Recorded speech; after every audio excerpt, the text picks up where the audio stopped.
Assalamualaikum warahmatullahi wabarakatuh. Hai teman-teman, bertemu lagi dengan saya Pepi Permatasari.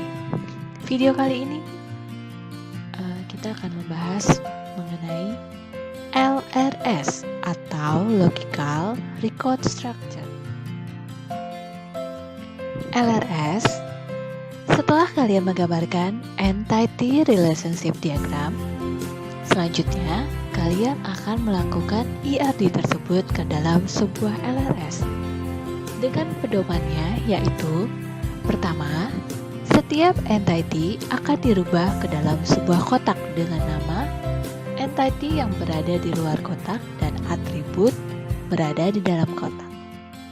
Seperti yang kalian lihat pada video ini, dengan contoh ada entity pegawai dengan atributnya alamat, tanggal lahir, dan status. Bagaimana kita bentuk ke dalam sebuah LRS? Kalian bisa lihat gambar yang ada di sebelah kanan. Sebuah relationship kadang disatukan dalam sebuah kotak bersama dengan entity. Kadang dipisah menjadi sebuah kotak tersendiri. Jadi untuk nama entity berada di atas kotak, kemudian untuk atribut berada di dalam kotak. Aturan di atas akan sangat dipengaruhi oleh elemen-elemen yang menjadi titik perhatian utama pada langkah transformasi, yaitu dengan memperhatikan cardinality atau kardinalitasnya. Transformasi IRD ke LRS. Yang perlu diperhatikan yaitu pertama, cardinality-nya atau tingkat hubungannya. Seperti yang teman-teman ketahui, cardinality terdiri dari 3. Ada one to one, one to many, many to many. Kedua, sangat berpengaruh pada proses transformasi. Kemudian, lakukan pemetaan dengan memperhatikan dari cardinality-nya. Transformasi one to one. Kalian bisa memilih salah satu, seperti ini atau seperti ini.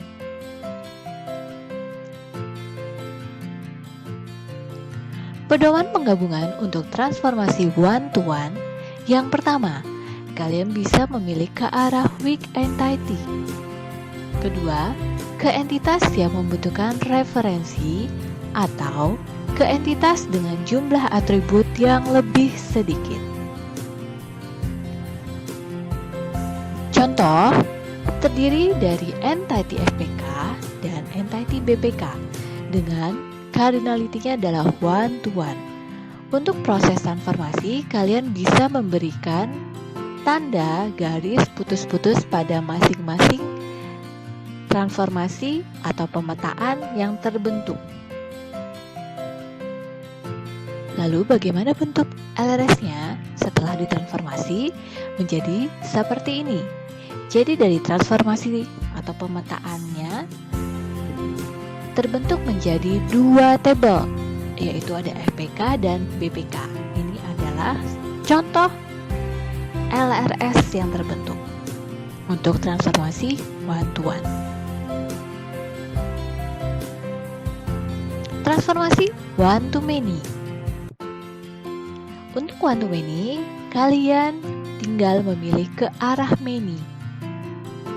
Bisa seperti ini atau seperti ini. Untuk pedoman penggabungannya, tidak perlu melihat jumlah atribut yang sedikit, melainkan selalu digabung ke arah many. Sebagai contohnya, anggota dan FPK dengan cardinality-nya adalah one to many. Berarti LRS yang terbentuk seperti ini.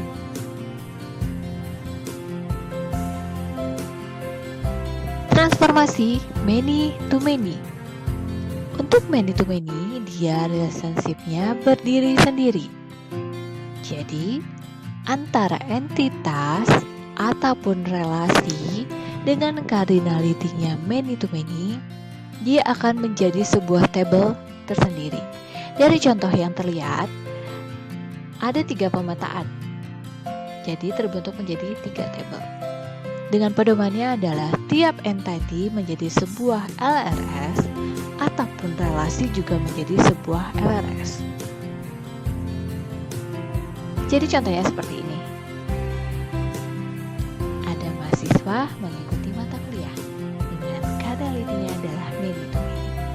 Setelah dilakukan proses transformasi, maka dia akan terbentuk menjadi 3 tabel. Ada tabel mahasiswa, tabel ikut, dan tabel mata kuliah.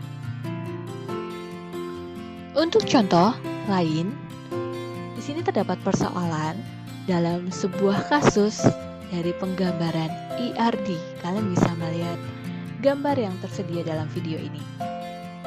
Kalau kalian perhatikan, di sini dari masing-masing entitas, satu dengan entitas lain yang terhubung memiliki beberapa kadalitinya juga. Untuk proses transformasi ERD ke LRS, salah satu poin penting yang perlu diperhatikan adalah kardinalitasnya. Di sini bentuk transformasi dari ERD ke LRS-nya seperti ini. Setelah kalian transformasikan dengan memberikan garis putus-putus pada masing-masing yang terbentuk, maka LRS-nya menjadi dari hasil transformasi terbentuk menjadi 4 tabel yang bisa disebut dengan LRS. Jadi kalau ditanya, tolong digambarkan bagaimana bentuk LRS dari kasus di bawah ini. Jadi hasilnya adalah seperti ini. Dari hasil transformasinya terbentuk menjadi tabel anggota, FPK, BPK, dan angsuran. Untuk panah yang terlihat dalam video ini, itu bisa kalian sesuaikan dengan tabel yang terhubung ya. Jadi nanti kunci utama yang terhubung dari masing-masing tabel itu apa, tinggal kalian berikan panahnya. Lalu ada tabel relasi. Tabel relasi, jadi setiap satu LRS akan menjadi satu tabel. Nama LRS menjadi nama tabel. Tiap satu atribut akan menjadi satu kolom. Nama atribut akan menjadi nama kolom. Contohnya ada satu tabel mahasiswa dengan atributnya NIM, nama, alamat, tempat lahir, tanggal lahir, serta jenis kelamin. Bagaimana bentuk tabel relasinya? Kalian bisa lihat yang ada di sebelah kanan. Untuk nama tabel letakkan di atas tabel. Kemudian untuk atribut bisa kalian letakkan pada masing-masing kolomnya. NIM, nama, alamat, tempat lahir, tanggal lahir, dan jenis kelamin. Sebagai contohnya seperti ini. Di sini terdapat 5 tabel. Ada tabel pegawai, tabel jabatan, tabel proyek, dan tabel barang. Bentuknya untuk menjadi tabel relasi ada di sebelah kanan. Untuk primary key pada masing-masing tabel boleh kalian beri tanda garis bawah. Kemudian ada rancangan basis data. Untuk tabel relasi yang sudah terbentuk, kalian bisa membuat rancangannya dengan struktur filenya seperti yang ada di video ini. Pertama ada nama file, media, isi, organisasi, primary key, panjang record, jumlah record, dan struktur. Strukturnya adalah ada nama field, jenis, lebar, desimal, dan keterangan. Penggambarannya jadi seperti ini. Nama file berisi nama relasi, seperti sebagai contoh yang sebelumnya ada tabelnya tabel mahasiswa. Berarti nama filenya adalah mahasiswa. Media yang digunakan apa? Ada hard disk, disket, tape, optical disk, jadi kalian bisa pilih salah satu. Isi, keterangan tentang isi file. Tadi nama filenya adalah mahasiswa, berarti isinya adalah berisi informasi data mahasiswa. Organisasi yang digunakan seperti apa? Ada sequential, random, index, atau index sequential. Bisa kalian pilih salah satu. Primary key adalah nama field, bisa satu atau lebih dari satu. Jadi primary key pada tabel mahasiswa tadi apa? Adalah kode mahasiswa, tinggal kalian tulis nama field tersebut. Panjang record adalah total lebar field dalam satuan byte. Kemudian jumlah record, perkiraan jumlah maksimum record yang disimpan. Untuk mengisi panjang record dan jumlah record itu harus menggunakan rumus ya. Kemudian struktur.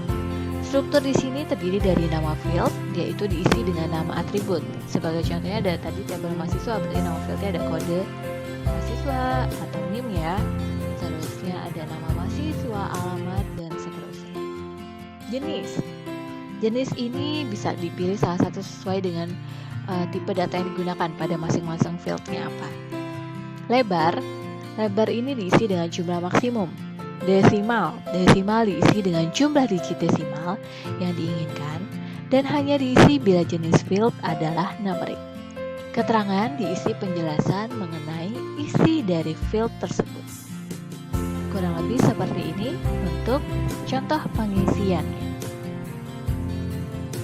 Sekian video kali ini tentang Logical Record Structure atau LRS. Semoga dapat bermanfaat bagi teman-teman yang sedang mempelajari mengenai transformasi IRD ke LRS. Terima kasih, jangan lupa di like, komen, dan subscribe ya.